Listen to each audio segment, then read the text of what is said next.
حضرات ایک ضروری اعلان سنیں، میں جامع مسجد کا امام بول رہا ہوں، تمام مرد حضرات اپنا روزہ توڑ دیں۔ رکو، یہ کیا کہہ رہے ہیں امام صاحب؟ ان کا کہیں دماغ تو نہیں خراب ہو گیا؟ پتہ نہیں امام صاحب ایسی بیکی باتیں کیوں کر رہے ہیں۔ یہ امام صاحب کیا کہہ رہے ہیں کہ مرد حضرات اپنا روزہ توڑ دیں؟ ہاں تم نے صحیح سنا ہے، وہ کہہ رہے ہیں کہ مرد حضرات اپنا روزہ توڑ لیں۔ یہ کیسی عجیب بات ہے؟ یہ کپڑا ہٹاؤ، اب جا کر امام صاحب سے بات کرتے ہیں۔ استغفر اللہ استغفر اللہ، تم نے اعلان سنا ہے؟ امام صاحب اتنا بڑا گناہ کرنے کے لیے کیوں کہہ رہے ہیں؟ نہیں، میں نے تو کوئی اعلان نہیں سنا، کیا ہوا؟ کیا واقعی تم نے نہیں سنا؟ وہ کہہ رہے ہیں کہ مرد حضرات اپنا روزہ توڑ دیں۔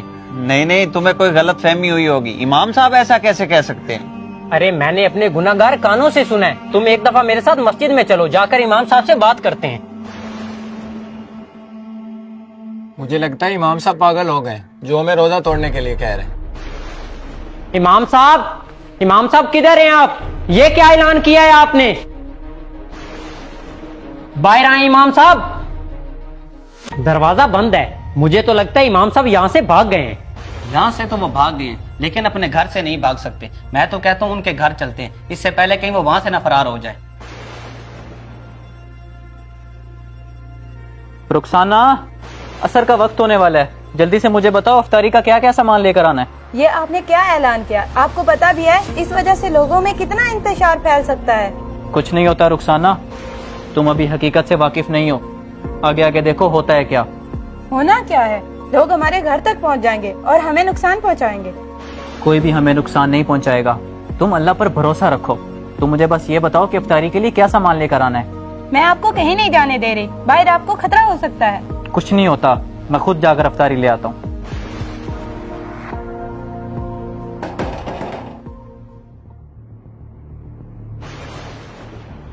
امام صاحب کو باہر بھیجو، ان سے ضروری بات کرنی ہے۔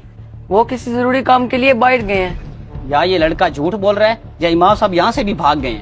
نہیں میں جھوٹ نہیں بول رہا، وہ سچ میں باہر گئے ہیں۔ اذان ہو رہی ہے، ہم مسجد میں جا کر امام صاحب کا انتظار کرتے ہیں، وہ جماعت کروانے تو ضرور آئیں گے۔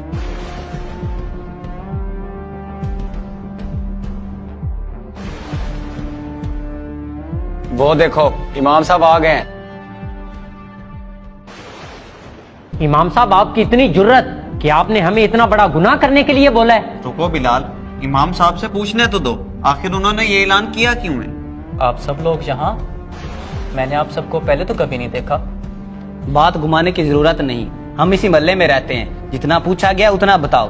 وہ اعلان میں نے آپ جیسے لوگوں کے لیے کیا تھا جو صرف سحری اور افطاری تو کر لیتے ہیں مگر کبھی مسجد کا منہ نہیں دیکھتے۔ روزے کا یہ مطلب نہیں کہ دن بھر بھوکے رہو، روزے کے ساتھ ساتھ باقی بھی فرائض کو انجام دینا ہوتا ہے۔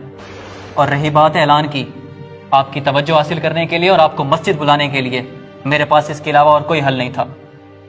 امام صاحب، ہم اپنی غلطی پر شرمندہ ہیں، آج کے بعد روزے کے ساتھ ساتھ ہم 5 وقت کی نماز بھی ادا کریں گے، آپ آئیں جماعت کروائیں۔ روزے کا مطلب بھوکا پیاسا رہنا نہیں ہے، بلکہ روزے کا مطلب ہے اپنے رب کے سامنے جھکنا اور اس کی عبادت کرنا۔ اگر ہم روزہ رکھ کر بھی نماز کے قریب نہ جائیں اور غلط کام نہ چھوڑیں تو اللہ کو ایسے روزے کی کوئی ضرورت نہیں۔ اسی لیے ہمیں چاہیے کہ ہم رمضان کے مہینے میں بھوک پیاس کے ساتھ اللہ کی عبادت بھی کریں۔ اگر آپ کو ہمارا یہ میسیج پسند آیا تو اسے اپنے دوستوں تک ضرور پہنچائیں۔